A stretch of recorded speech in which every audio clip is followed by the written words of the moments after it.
हमारे YouTube channel पे स्वागत। हम एक माता के गाना लेकर आए हैं, आप लोग जरूर सुनिएगा। माई मोरी दुख से उबार दियो, माई मोरी दुख से उबार दियो। कुशल कर नैहर के सहोदराए मैया यहाँ के महिमा अपार बा।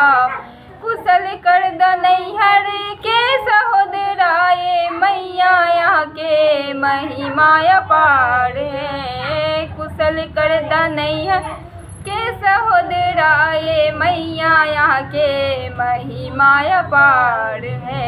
महिमा अपार है मैया सुखी संसार है। महिमा अपार है मैया सुखी संसार है। कुशल कर मांगो के सिंदूर ए मैया मोरी महिमा अपार है। कुशल कर मांगो के सिंदूर ए मैया यहाँ के महिमा अपार है। माई मोरे दुख से उबार दो, माई मोरे दुख से उबार दो।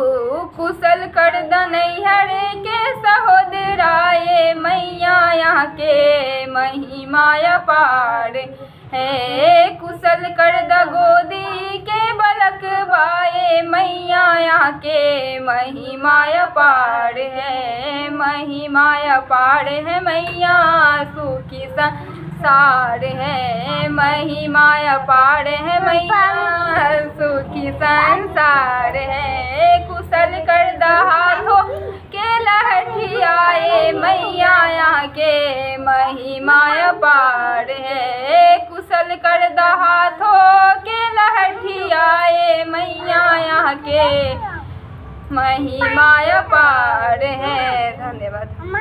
आप लोग को अच्छा लगे तो कमेंट में जरूर बताएं।